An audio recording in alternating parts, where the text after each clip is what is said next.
Hi hello ಎಲ್ಲರಿಗೂ ನಮಸ್ಕಾರ. Welcome to my YouTube channel ಕನ್ನಡತಿಯ ಕಥಾಸುಧ. ನಾನು ನಿಮ್ಮ ರೂಪ ಕನ್ನಡತೆ. ದಯಮಾಡಿ ಸಬ್ಸ್ಕ್ರೈಬ್ ಮಾಡಿ, ಲೈಕ್ ಮಾಡಿ, ಕಮೆಂಟ್ ಮಾಡಿ, ಇತರರಿಗೂ ಶೇರ್ ಮಾಡಿ. ಪ್ರೇಮ ಸಂಗಮ ಭಾಗ 4. ಯಾಕೋ ಚಾಂಪ್ ಹಾಗೆ ಓಡಿ ಬರ್ತಿದೀಯಾ, ಏನಾಯಿತು ಎಂದು ಮಗನನ್ನು ತೋಳಲೆತ್ತಿಕೊಂಡ ವಿಷ್ಣು. ಓಡಿ ಬಂದು ಅಪ್ಪನ ಕಾಲು ಹಿಡಿದಿದ್ದ ಪೂರ. ಅಲ್ಲಿ ನನಗೆ ಬೋಲಾಯಿತು. ನೀವ್ಯಾಕೆ ಇಲ್ಲಿ ನಿಂತಿದ್ದಿಲ್ಲ, ಬನ್ನಿ ಹೋಗೋಣ ಎಂದು ಅಪ್ಪನ ಕೊರಳು ತಬ್ಬಿದವನ ಕೆನ್ನೆಗೆ ಮುತ್ತಿಟ್ಟ ಬಾ. ನಿಂಗೆ ಮೆಡಿಸಿನ್ ತಗೊಳ್ಳೋಕ್ಕೆ ತುಂಬ ದೊಡ್ಡ ಕ್ಯೂ ಇಟ್ಕೊಳೋ ಎಂದು ಮಗನ ಓಲೈಸಿದ. ಟ್ಯಾಬ್ಲೆಟ್ ಖಾಲಿ ಆಗುವ ಮೊದಲೇ ಅವ ತರಿಸಿ ಇಡುತ್ತಿದ್ದ. ಕ್ಯೂವಲ್ಲಿ ನಿಲ್ಲುವುದು ಕಡಿಮೆ, ಆದರೆ ಇಂದು ದಿಢೀರಾದ ಕಾರಣ ಅವನೇ ನಿಂತಿದ್ದ ಮಗನಿಗಾಗಿ. ಸರ್, ನಿಮ್ಮ ಮೆಡಿಸಿನ್ ಎಂದು ಕೌಂಟರಲ್ಲಿ ಕೊಟ್ಟಾಗ ತೆಗೆದುಕೊಂಡು ಬಿಲ್ ನೀಡಿದವ ಮಗನ ಎತ್ತಿಕೊಂಡು ನಡೆದ ಆಚೆಗೆ. ಪಾಪ, ಅಲ್ಲಿ ಹುಡುಗಿ ಇತ್ತು. ಆ ಹುಡುಗಿ ಹೊಟ್ಟೆ ಇಷ್ಟು ದೊಡ್ಡದಾಗಿತ್ತು. ಅಳ್ತಾ ಇತ್ತು ಪಾಪ ಆ ಹುಡುಗಿ ಎಂದು ಅಪ್ಪನ ಮುಂದೆ ತಾನು ಕಂಡ ಬಸುರಿ ಹೆಂಗಸರಿನ ಬಗ್ಗೆ ವಿವರಿಸಿದ ಆರ್ಯ. ಅದನ್ನೆಲ್ಲ ನೋಡಬಾರ್ದು ಮಗನೇ, ಅಲ್ಲಿ ಕೂತಿರ್ಬೇಕು ತಾನೇ ನೀನು ಎಂದು ಮಗನಿಗೆ ಬುದ್ಧಿ ಹೇಳಿದನವ. ನಾನು ನೋಡಿಲ್ಲ ಪಾಪ, ಆ ಹುಡುಗಿನೇ ಅಳ್ತಾ ಇತ್ತು. ಪಾಪ, ಅವಳ ಹೊಟ್ಟೆ ಯಾಕೆ ಅಷ್ಟು ದೊಡ್ಡದಿತ್ತು ಎಂದು ಮುದ್ದಾಗಿ ಕೇಳಿದವನ ಹೇಗೆ ತಾನೇ ಹೇಳಿಯಾನು. ಆ ಹುಡುಗಿ ಮಗನಿಗೆ ಕೊಡೋ ಎಲ್ಲ ತಿಂಡಿ ತಿಂದು ಬಿಟ್ಟಿದ್ದಾಳಂತೆ ಚಾಂಪ್. ಅಲ್ಲದೆ ಅವಳು ದೊಡ್ಡ ಚೀಟರಂತೆ. ಅದಕ್ಕೆ ದೇವರು ಅವಳ ಹೊಟ್ಟೆನ ದೊಡ್ಡದು ಮಾಡಿದ್ದಾನೆ ಎಂದು ಸುಳ್ಳು ಹೇಳಿದವನ ಕಣ್ಣ ಮುಂದೆ ಮಸುಕಾಗಿ ಮೂಡಿತು ಹಳೆಯ ನೆನಪು. ತನ್ನ ಮಗ ಹುಟ್ಟುವಾಗ ಅದೆಷ್ಟು ಸಂಭ್ರಮಿಸಿದ್ದ, ಅದೆಷ್ಟು ಕುಣಿದಾಡಿ ಬಿಟ್ಟಿದ್ದ. ಅದೇ ಹಾಸ್ಪಿಟಲ್ಗೆ ತನ್ನ ಮಡದಿಯ ತೋಳಲ್ಲಿ ಹೊತ್ತು ಆತಂಕದಿ ಬಂದಿದ್ದವ ಇಂದು ಅಲ್ಲಿಗೆ ತನ್ನ ಮಗನ ನೋವಿನಲ್ಲಿ ಹೊತ್ತು ಬರುತ್ತಿದ್ದಾನೆ. ಹೌದಾ ಪಾಪ, ಚೀಟ್ ಮಾಡಿದ್ರೆ ಹೊಟ್ಟೆ ದೊಡ್ಡದಾಗುತ್ತಾ?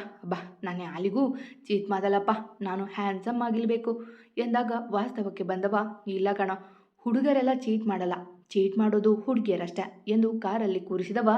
ನಾವೇನಿದ್ರೂ ಮೋಸ ಹೋಗೋದಷ್ಟೆ ಎಂದು ನಕ್ಕ. ಆ ನಗುವಲ್ಲಿ ನೋವಿತ್ತು, ಕೋಪವೂ ಇತ್ತು.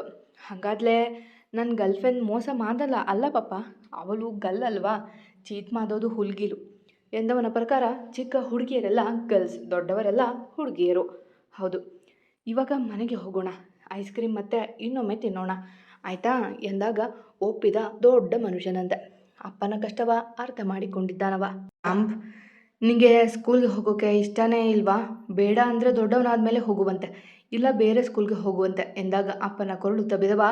ಬೇರೆ ಸ್ಕೂಲ್ಗೆ ಹೋಗ್ತೀನಿ ಪಾಪ, ನಾನು ತುಂಬ ಓದಬೇಕು, ದಾಖಲಾಗಬೇಕು ಎಂದಾಗ ಮಗನ ಕೆನ್ನೆ ತಟ್ಟಿದವ. ಓಕೆ ಪ್ರಿನ್ಸ್, ನಾಳೆ ಬೇರೆ ಸ್ಕೂಲ್ಗೆ ಹೋಗೋಣ ಎಂದು ಮಗನ ಜೊತೆ ಮನೆಗೆ ಬಂದ. ಮನೆಯ ಆಚೆಯೇ ನಿಂತಿದ್ರು ರಮೇಶ್, ಲೀಲಾ. ಆರ್ಯ ಕಂದ ಹೇಗಿದೆಯೋ ಎಂದು ತಬ್ಬಿದರು ಲೀಲಾ ಅವನನ್ನು. ಅಜ್ಜಿಯ ಕೆನ್ನೆಗೆ ಮುತ್ತಿಟ್ಟವ. ಹ್ಞೂ ಅಜ್ಜಿ, ಐ ಆಮ್ ಫೇನ್ ಎಂದು ನಕ್ಕ. ಎಲ್ಲರೂ ಮನೆಯೊಳಗೆ ಬಂದಾಗ ತನ್ನಪ್ಪನ ಕಡೆಗೆ ತೀಕ್ಷ್ಣವಾಗಿ ನೋಡಿದ ವಿಷ್ಣು. ಅವನು ಚಿಕ್ಕವನು ಡ್ಯಾಡ್, ತಿನ್ನೋಕೆ ಆಸೆ ಪಡ್ತಾನೆ, ಹಾಗಂತ ಅವನು ಕೇಳಿದ್ದು ಕೊಡಿಸ್ತೀರಾ? ನಿಮಗೆ ಎಷ್ಟು ಸರಿ ಹೇಳಿದ್ದೀನಿ ಅವನನ್ನು ಎಲ್ಲಿ ಬೇಕಾದರೂ ಕರೆದುಕೊಂಡು ಹೋಗಿ, ಆದರೆ ಎಣ್ಣೆ ಐಟಮ್ ಕೊಡಬೇಡಿ ಅಂತ.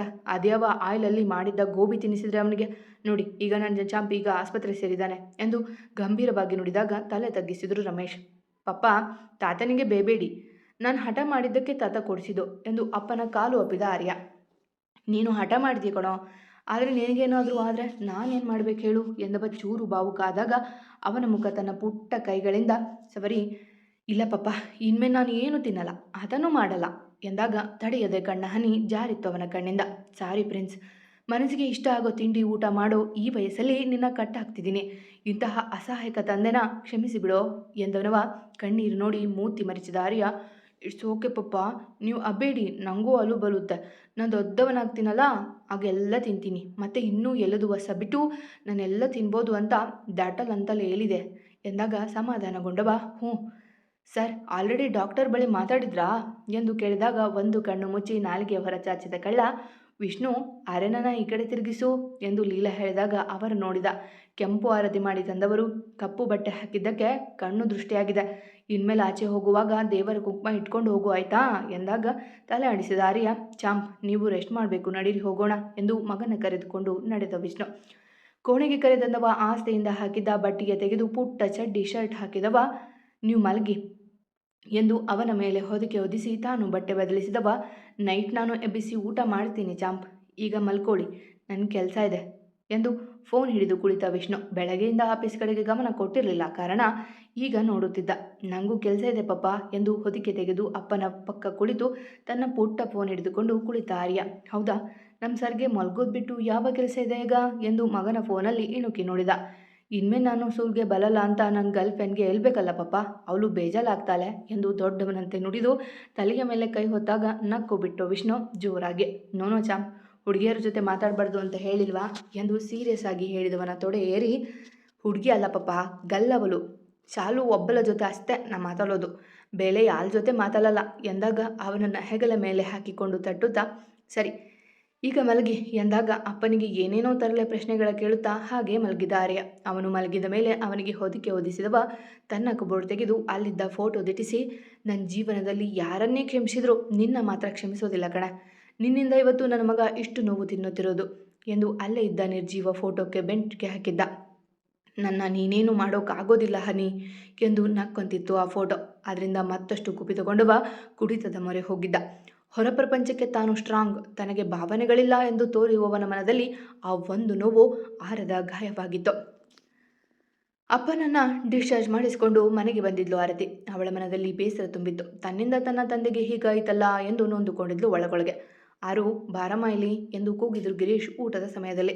ಓಡಿ ಬಂದು ಅವರ ಪಕ್ಕ ಕುಳಿತವಳು, ಏನಾದರೂ ಬೇಕಾ ಪಪ್ಪ ಎಂದು ಆತಂಕದಿ ಕೇಳಿದಾಗ ಅವಳ ನೆತ್ತಿಗೆ ಮುತ್ತಿಟ್ಟವರು, ನನಗೆ ಹೀಗಾಗಿರೋದಕ್ಕೆ ನೀನು ಕಾರಣ ಅಲ್ಲ ಮಗಳೇ, ಯಾರಿಗೆ ಯಾವಾಗ ಏನಾಗಬೇಕೋ ಅದು ಹಾಗೆ ಆಗುತ್ತೆ, ನೀನು ಚಿಂತೆ ಮಾಡಬೇಡ ಎಂದಾಗ ಅವರ ತಬ್ಬಿದವಳು, ಐ ಆಮ್ ಸಾರಿ ಪಪ್ಪ ಎಂದಾಗ ತಲೆ ಆಡಿಸಿದವರು, ನನಗೆ ಶುಗರ್ ಅಂತ ಮನೆಯಲ್ಲಿ ಸ್ವೀಟ್ ಮಾಡೋದು ತಿನ್ನೋದು ಬಿಟ್ಟಿರೋ ನೀನು ನನಗೆ ನೋವಾಗಿರೋದಕ್ಕೆ ಎಷ್ಟು ನೊಂದಿದೆಯಾ ಅಂತ ಗೊತ್ತು, ಹೆದರಬೇಡ ಎಂದು ಧೈರ್ಯ ತುಂಬಿದಾಗ ಚೂರು ನಕ್ಕವಳು, ಅಪ್ಪ ನಾಳೆ ಅವರಿಗೆ ಬರೋದು ಬೇಡ ಅನ್ನೋಣವಾ, ನಿಮಗೆ ಆರೋಗ್ಯ ಸರಿಗಿಲ್ಲ ಎಂದಾಗ ಅವಳ ತಲೆ ನೇವರಿಸಿ, ನನಗೇನೂ ಆಗಿಲ್ಲ, ನಿನ್ನ ಮದುವೆ ನನ್ನ ಕನಸು, ಹೆದರಬೇಡ, ಆಗೋದೆಲ್ಲ ಒಳ್ಳೆಯದಕ್ಕೆ ಎಂದಾಗ ನೀರಾಳಲಾಳ್ಳು. ಅಂದಿನ ಊಟವ ಅವರ ಕೈಯಿಂದ ತುತ್ತು ಪಡೆದವಳು ನಾಳಿನ ಬಗ್ಗೆ ಎಂಚಿಸುತ್ತಾ ಮಲಗಿದ್ಲು ಆರತಿ. ಅಂದು ಮಂಗಳ ಗಡಿಬಿಡಿಯಲ್ಲಿ ಓಡಾಡುತ್ತಿದ್ರು. ಗಿರೀಶ್ ಅವರಂತೂ ಏನಾದರೂ ಕೊರತೆ ಇದೆಯೇ ಎಂದು ನೋಡುತ್ತಾ ಅತ್ತಿತ್ತ ತಿರುಗುತ್ತಿದ್ರು. ಆರು ರೆಡಿ ಆದ್ಯಾ, ಇನ್ನೇನು ಗಂಡಿನ ಕಡೆಯವರು ಬರ್ತಾರಂತೆ, ಈಗಷ್ಟೇ ಮನೆ ಬಿಟ್ಟಿದ್ದಾರೆ ಎಂದು ಗಿರೀಶ್ ಕೂಗಿದಾಗ ತೆಳುವಾಗಿ ಲಿಪ್ಸ್ಟಿಕ್ ಲೇಪಿಸಿಕೊಂಡವಳು, ಹಾಂ ಪಾಪ ಆಯಿತು ಎಂದಳು ರೂಮಿನಿಂದ. ತನ್ನನ್ನೊಮ್ಮೆ ಕನ್ನಡಿಯಲ್ಲಿ ನೋಡಿಕೊಂಡು ಎಲ್ಲವೂ ಸರಿ ಅನಿಸಿತ್ತು. ತಿದ್ದಿಡಿದ ಹುಬ್ಬುಗಳು, ಪಟಪಟನೆ ಬಿಡುವ ರೆಪ್ಪೆಗಳು, ಮೊಗದಲ್ಲಿ ಸಣ್ಣ ಕಲೆಯೂ ಇಲ್ಲ. ಇನ್ನೂ ಸೀರೆಯಂತೂ ಒಪ್ಪವಾಗಿ ಉಟ್ಟು ಬಿಟ್ಟಿದ್ದಾಳೆ. ಮಂಗಳ ಸಿಹಿ ತಯಾರಾಯ್ತಾ ಎಂದು ಕೂಗಿದ್ದೆ ಸೆರಗಲ್ಲಿ ಹಣೆಯ ಒರೆಸಿಕೊಂಡು ಆಚೆ ಬಂದವರು, ಕೇಸರಿಬಾತ್, ಉಪ್ಪಿಟ್ಟು, ಬಂದವರಿಗೆ ಸರ್ಬತ್ತು ಎಲ್ಲ ರೆಡಿ ಇದೆ, ನೀವು ಆಯಾಸ ಮಾಡ್ಕೊಳ್ಳದೆ ಕೂತ್ಕೊಳ್ಳಿ, ನಾನು ಆರುನ ನೋಡಿ ಬರ್ತೀನಿ, ಅವಳು ತಯಾರಾಗಿದ್ದರೆ ಮುಗೀತು, ಮತ್ತೇನೂ ಇಲ್ಲ ಎಂದು ಮಂಗಳ ಗಂಡನ ಸೋಫಾದಲ್ಲಿ ಕೂರಿಸಿ ಮಗಳ ಗೋಣೆಗೆ ನಡೆದ್ರು. ಆಗಷ್ಟೇ ಮೇಕಪ್ ಮುಗಿಸಿಕೊಂಡು ಕುಳಿತಿದ್ಲು ಕಿಟಕಿಯಲ್ಲಿ ನೋಡುತ್ತಾ. ಒಳಬಂದ ಮಂಗಳ ಅವರು ನೋಡಿ ಕಣ್ ತುಂಬಿಕೊಂಡವರು, ತುಂಬ ಚೆನ್ನಾಗಿ ಕಾಣ್ತಿದೀಯಾ ಕಣೆ, ನನ್ನ ದೃಷ್ಟಿನೇ ಆಗುತ್ತೆ ಎಂದು ತನ್ನತ್ತ ಬಂದ ಅಮ್ಮನ ನೋಟ ಸರಿಸಿದವಳು, ಪ್ರತಿ ಸಾರಿ ಗಂಡಿನೆಯವರು ಬಂದಾಗಲೂ ಇದೇ ಮಾತಾಡ್ತೀಯ ಅಮ್ಮ, ಅಂದ ನೋಡಿ ಒಪ್ಕೊಳ್ಳೋ ಗಂಡು ನನಗೆ ಬೇಕಿಲ್ಲ, ನನ್ನ ಕಂಡೀಷನ್ಗೆ ಒಪ್ಪುವನು ಬೇಕಷ್ಟೆ ಎಂದವಳ ಮೊಗಸವರಿ, ನಾವು ಹೇಗೂ ಜೀವನ ಮಾಡ್ತೀವಿ ಕಣೆ, ನೀನು ಒಳ್ಳೆ ಕುಟುಂಬ ಸೇರು ಸಾಕು ಎಂದಾಗ ಅಡ್ಡಡ್ಡ ತಲೆ ಆಡಿಸಿದವಳು, ಇಲ್ಲ ಅಮ್ಮ, ನನ್ನ ನಿರ್ಧಾರ ಯಾವತ್ತಿಗೂ ಬದಲಾಗಲ್ಲ ಎಂದಾಗ ತಲೆ ಕೊಡವಿಕೊಂಡು ನಡೆದರು ಮಂಗಳ ಅವರು. 5 ನಿಮಿಷದಲ್ಲಿ ಕಾರುಗಳು ಬಂದು ನಿಂತಿದ್ವು ಗಿರೀಶ್ ಅವರ ಮನೆಯ ಮುಂದೆ. ತಕ್ಷಣ ಅವಸರದಿ ಬಂದು ನಿಂತ ಗಿರೀಶ್ ಅವರು, ಬನ್ನಿ ಬನ್ನಿ, ಪ್ರಯಾಣ ಎಲ್ಲ ಸುಖವಾಗಿ ಆಯ್ತಾ ಎಂದರು ಗಿರೀಶ್ ನಗುತ್ತಾ. ಆದರೆ ಮದುವೆ ಗಂಡನ ನೋಡಿ ಆಶ್ಚರ್ಯದಿಂದ ಬಾಯಿ ಬಿಟ್ಟಿದ್ರು ಮಂಗಳ. ಹೋ, ಏನು ಬಾರಿ ದೂರ ಇಲ್ಲ, ಇಲ್ಲಿಂದ 20 ಕಿಲೋಮೀಟರ್ ಅಷ್ಟೆ, ಆದರೆ ಈ ಟ್ರಾಫಿಕ್ದೇ ಸಮಸ್ಯೆ ನೋಡಿ ಎಂದು ನಕ್ಕರು ಹುಡುಗನ ತಂದೆ ರಾಜೇಶ್.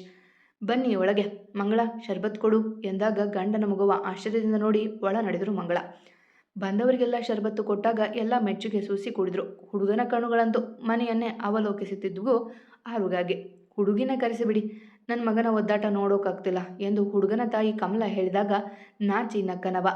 ಮಂಗಳ ಹೋಗು, ಆರುನ ಕರೆದುಕೊಂಡು ಬಾ ಎಂದಾಗ ಮಂಗಳ ಆರತಿ ಕೋಣೆಗೆ ನಡೆದರು. ಅದಾಗಲೇ ತಯಾರಾಗಿದ್ದ ಮಗಳ ಕರೆದುಕೊಂಡು ಬಂದು ನಿಲ್ಲಿಸಿದಾಗ ಎಲ್ಲರ ಕಣ್ಣುಗಳು ಮೆಚ್ಚುಗೆ ಸೂಸಿದ್ದವು. ನಮಗಂತೂ ಸೊಸೆ ಒಪ್ಪಿಗೆ ನೋಡಿ ಬೀಗ್ರೆ, ನಿಮ್ಮ ಮಗಳು ಒಪ್ಪಿದ್ರೆ ಮುಂದಿನ ಮುಹೂರ್ತದಲ್ಲೇ ಮದುವೆ ಎಂದು ರಾಜೇಶ್ ಹೇಳಿದಾಗ ತಲೆ ಆಡಿಸಿದ್ರು ಗಿರೀಶ್. ಆರು, ನೀನು ನೋಡಮ್ಮ ಹುಡುಗನ, ನೀನು ಫೋಟೋ ನೋಡಿರಲಿಲ್ಲ ಅಲ್ವಾ ಎಂದಾಗ ಮೆಲ್ಲಗೆ ತಲೆ ಎತ್ತಿ ನೋಡಿದ ಆರತಿ ಶಾಕ್ ಆಗಿದ್ಲು. ತನ್ನೆದುರು ಕುಳಿತವನ ನೋಡಿ ಅಪ್ಪನ ನೋಡಲು ಕಣ್ಮುಟುಕಿಸಿ ನಕ್ಕಿದ್ರು ಅವರು. ಅಪ್ಪ ಇವರು ಎಂದಳು ಆಶ್ಚರ್ಯದಿಂದ. ಅಲ್ಲಿದ್ದದು ಬೇರೆ ಯಾರೂ ಅಲ್ಲ, ನಿನ್ನೆ ಅವಳ ಕಾಪಾಡಿದ್ದ ಶ್ರೀಧರ್. ಹೌದಮ್ಮ, ನನಗೂ ಇವರೇ ಅಂತ ಕನ್ಫರ್ಮ್ ಇರಲಿಲ್ಲ, ಅದಕ್ಕೆ ನಿನ್ನೆ ಹೊರಡುವಾಗ ಅವರ ಹೆಸರು ಕೇಳಿದ್ದು. ಅಲ್ಲಿ ಅವರನ್ನು ನೋಡಿ ನನಗೂ ಆಶ್ಚರ್ಯದ ಖುಷಿ ಆಯಿತು ಎಂದು ಸ್ಪಷ್ಟನೆ ಕೊಟ್ಟಾಗ ನಿಟ್ಟುಸಿರು ಬಿಟ್ಟವಳು. ಅಂದರೆ ನೀವಲ್ಲಿಗೆ ಬಂದಿದ್ದೋ ಎಂದಳು ಶ್ರೀಧರ್ನ ನೋಡಿ. ಅವನಿಗಾಗಲೇ ಅವ ಬಂದಿದ್ದು ಎಂಬ ಅನುಮಾನ ಅವಳಿಗೆ. ನಿನ್ನೆ ನನ್ನ ರೌಂಡಿಂಗ್ಸ್ ಅಲ್ಲೇ ಇತ್ತು. ಯೂನಿಫಾರ್ಮಲ್ಲಿ ಬಂದರೆ ಯಾರೂ ಬಾಲ ಬಿಚ್ಚಲ್ಲ ಅಂತಲೇ ನಾನು ಸಿವಿಲ್ ಡ್ರೆಸ್ಸಲ್ಲಿ ಬಂದಿದ್ದು. ನೋಡಿದರೆ ಹೀಗಾಯಿತು. ನಿಮ್ಮನ್ನು ಫೋಟೋದಲ್ಲಿ ನೋಡಿದ್ದೆ, ಅದಕ್ಕೆ ಚೂರು ಕೋಪ ಹೆಚ್ಚೆ ಬಂದು ಬಿಡ್ತು ಎಂದ ಅವಳ ದಿಟ್ಟಿಸಿ. ಅವನ ಮಾತಿಗೆ ನಿರಾಳಲಾದವಳು, ಹೋ ಥ್ಯಾಂಕ್ಸ್ ಅಗೇನ್ ಎಂದಳು ಮುದ್ದಾಗೆ. ಎಲ್ಲ ಕಡೆ ಹುಡುಗಿಗೆ ಪ್ರಶ್ನೆ ಕೇಳಿದ್ರೆ ನನ್ನ ಸೊಸೆ ಮಗನಿಗೆ ಪ್ರಶ್ನೆ ಮಾಡ್ತಿದ್ದಾಳೆ. ಊರಲ್ಲೆಲ್ಲ ನನ್ನ ಮಗನ ಕಂಡರೆ ಭಯ ಪಡ್ತಾರೆ. ನೀನೊಬ್ಬಳೆ ನೋಡು ಇಷ್ಟು ಧೈರ್ಯದಿಂದ ಪ್ರಶ್ನೆ ಮಾಡ್ತಿರೋದು. ನಾನಂತೂ ಫಿಕ್ಸ್ ಆಗೋದೆ ನೀನೇ ನನ್ನ ಸೊಸೆ ಅಂತ ಎಂದು ಮಗನ ನೋಡಿದರು ರಾಜೇಶ್. ಏನಮ್ಮ, ಈಗಾದರೂ ನನ್ನ ಮಗನ ಮದುವೆ ಆಗ್ತೀಯಾ ಅಥವಾ ಈ ಬಾಂಡ್ಲಿ ಸವಾಸ ಬೇಡ ಅಂತೀಯಾ ಎಂದಾಗ ನಾಲಿಗೆ ಕಚ್ಚಿಕೊಂಡವಳು, ಸಾರಿ ಸರ್, ಅದು ಇವರು ನಿಮ್ಮ ಮಗ ಅಂತ ಗೊತ್ತಿರಲಿಲ್ಲ ಎಂದಾಗ ಉಳಿದವರು ಮುಖ ನೋಡಿಕೊಂಡ್ರು. ಇವಳು ನಮ್ಮ ಕಂಪ್ನಿಲೇ ಕೆಲಸ ಮಾಡೋದು ಕಣಪ್ಪ. ನಾನು ಮೊದಲಿಂದ ಕೇಳಿದ್ರು ಒಪ್ಪಿರಲಿಲ್ಲ ಇವಳು, ಈಗ ನೋಡಿ ಒಪ್ಪಿದ್ದಾಳೆ ಎಂದಾಗ ನಕ್ಕು ಬಿಟ್ಟರು ಎಲ್ಲ. ನಮಗೂ ಹುಡುಗ ಒಪ್ಪಿಗೆ, ಇನ್ನೇನಿದ್ರು ನನ್ನ ಮಗಳು ಹೇಳಬೇಕು ಎಂದು ಮಗಳತ್ತ ತಿರುಗಿ ಹುಬ್ಬೇರಿಸಿದ್ರು ಗಿರೀಶ್ ಅವರು. ಅದು ಪಪ್ಪ ನನ್ನ ಕಂಡೀಷನ್ ಎಂದು ರಾಗ ತೆಗೆದ ಆರತಿಯನ್ನು ನೋಡಿ, ನೀವು ಹೇಳಿದ್ದಕ್ಕೆ ನಮಗೆ ಒಪ್ಪಿಗೆ ಇದೆ ಮಗಳೇ ಎಂದರು ಕಮಲ.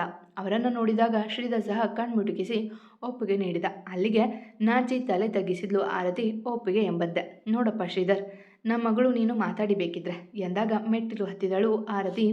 ಅವಳನ್ನು ಹಿಂಬಾಲಿಸಿ ನಡೆದ ಶ್ರೀಧರ್. ಏನಾದರೂ ಮಾತಾಡಿ ಎಂದ ಶ್ರೀಧರ್ ತಾನಾಗಿಯೇ. ಬಂದಾಗಿನಿಂದ ತಲೆ ತಗ್ಗಿಸಿ ನಿಂತು ಬಿಟ್ಟಿದ್ಲಲ್ಲ, ಅದು ಅದು ನಿಜವಾಗಿಯೂ ನಿಮಗೆ ನನ್ನ ಕಂಡೀಷನ್ ಒಪ್ಪಿಗೆ ಇದೆಯಾ ಎಂದಳು ಮತ್ತೆ. ಸುಮ್ಮನೆ ನಕ್ಕವ. ನನಗೂ ನನ್ನ ಅಪ್ಪ ಅಮ್ಮ ಅಷ್ಟೇ ಇರೋದು, ಅವರೆಂದರೆ ನನಗೂ ಪ್ರಪಂಚ. ಹೀಗಿರುವಾಗ ನಿಮ್ಮ ಮನಸ್ಥಿತಿ ನನಗೆ ಚೆನ್ನಾಗಿ ಅರ್ಥ ಆಗುತ್ತೆ. ನೀವು ಅವರನ್ನು ನನ್ನ ಮನೆಗೆ ಕರೆದುಕೊಂಡು ಬರ್ತೀನಿ ಅಂದರೆ ನಾನೇ ಯಾಕೆ ಬೇಡ ಅನ್ನಲಿ ಎಂದಾಗ ತಟ್ಟನೆ ತಲೆ ಎತ್ತಿದವಳು, ನಿಮ್ಮ ಮನೆಗೆ ಬೇಡ, ನಾನು ಕಂಡೀಷನ್ ಹಾಕಿದ್ದು ಅಟ್ಲೀಸ್ಟ್ ಪಕ್ಕದ ಮನೆ ಅಥವಾ ಅಲ್ಲೇ ನಮ್ಮ ಹಿರಿಯದಲ್ಲಿ ಚಿಕ್ಕ ಮನೆ ಮಾಡಬೇಕು ಅಂತ ಎಂದಾಗ ನಕ್ಕವ. ನಿಮ್ಮ ಕಂಡೀಷನ್ ಚೇಂಜ್ ಮಾಡಿದ್ದೀನಿ ನಾನು. ನೀವು ಕೆಲಸಕ್ಕೆ ಹೋಗೋದು ನಿಮ್ಮಿಷ್ಟ, ಆದರೆ ಅವರನ್ನು ಸಾಕೋದು ನನ್ನ ಹೊಣೆ ಸಹ. ಓ, ನಿಮ್ಮ ಹಣ ಅವರಿಗೆ ಕೊಡೋ ಹಾಗಿಲ್ಲ, ನಾನೇ ಅವರನ್ನು ನೋಡ್ಕೋತೀನಿ ಎಂದಾಗ ಕಣ್ ತುಂಬಿಕೊಂಡಳು ಆರತಿ. ಇಲ್ಲಿಯವರೆಗೂ ಬಂದ ಗಂಡುಗಳು ಕೇವಲ ಅವಳ ಅಂದ ನೋಡಿ ಮದುವೆಗೆ ಒಪ್ಪಿದ್ರು. ಅವಳ ತಂದೆ ತಾಯಿಯ ಸಾಕಲು ಒಪ್ಪಿರಲಿಲ್ಲ.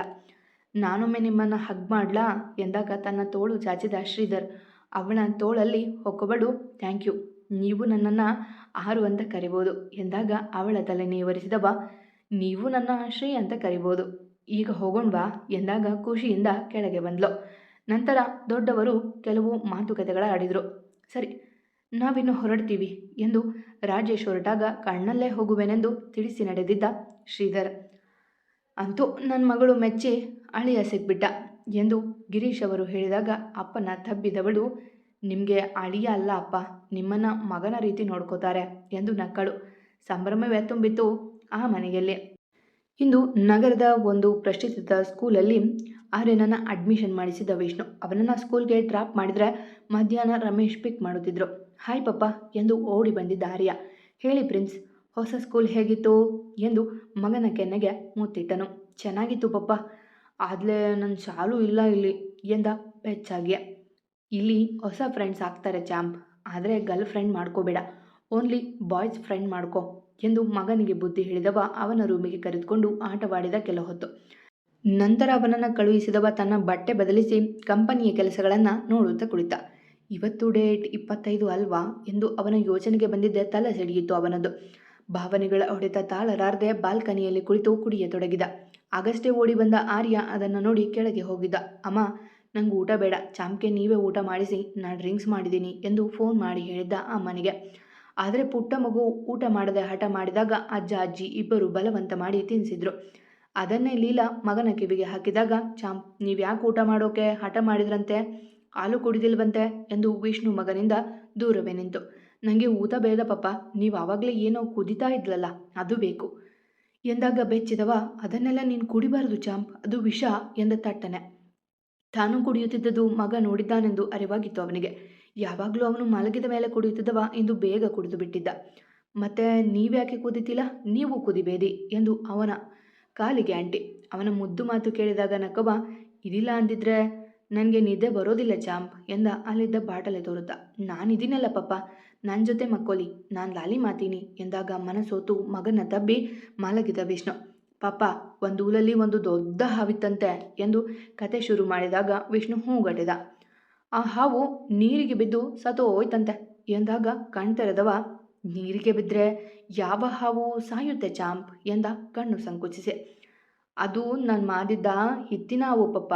ಬೆಳಗ್ಗೆ ಅಜ್ಜಿ ಲೊತ್ತಿ ಮಾದ್ಬೇಕಾಲೆ ನಾನು ಮಾದಿದ್ದ ಹಾವು ಎಂದಾಗ ಜೋರಾಗಿ ನಗತೊಡಗಿದ ಅವನ ಕತೆಗ. ಸರಿ, ಈಗ ಮಲಗಿ, ನಾಳೆ ಕೆಲಸ ಉಂಟು ಎಂದು ಹೇಳಿದಾಗ ಅಪ್ಪನ ತಬ್ಬಿ ಅವನ ಮೂಗಿಗೆ ಮುತ್ತಿಟ್ಟು, ಇನ್ಮೇಲೆ ನೀವು ಆ ವಿಷ ಕುಡಿಬೇಡಿ ಪಪ್ಪ ಎಂದು ಹೇಳಿ ಅವನದಿಯ ಮೇಲೆ ಪವಡಿಸಿದ ಪುಟ್ಟ ಆರ್ಯ. ಮತ್ತೆ ಸಿಗುವ. ಕತೆ ಇಷ್ಟ ಆಗ್ತಿದೆ ಅಂದ್ಕೊಳ್ತೀನಿ. ಇಷ್ಟ ಆದರೆ ಕಮೆಂಟ್ ಹಾಕಿ, ಜಾಸ್ತಿ ಇಷ್ಟ ಆಗ್ತಿದ್ರೆ ಸಬ್ಸ್ಕ್ರೈಬ್ ಮಾಡಿ. ಎಂದಿನಂತೆ ನಿಮ್ಮ ಪ್ರೀತಿ, ಕಮೆಂಟ್, ಪ್ರೋತ್ಸಾಹದ ನಿರೀಕ್ಷೆಯಲ್ಲಿ ನಾನು ನಿಮ್ಮ ರೂಪಕ ನಡತೆ. ಪ್ರೀತಿಯಿಂದ ಕತೆ ಕೇಳ್ತಿರೋ ಎಲ್ಲರಿಗೂ ನನ್ನ ತುಂಬು ಹೃದಯದ ಧನ್ಯವಾದಗಳು. ನನ್ನನ್ನು ಹೀಗೆ ಪ್ರೋತ್ಸಾಹಿಸ್ತಾ ಇರಿ. ನಾನು ನಿಮ್ಮ ರೂಪಕ ನಡತೆ.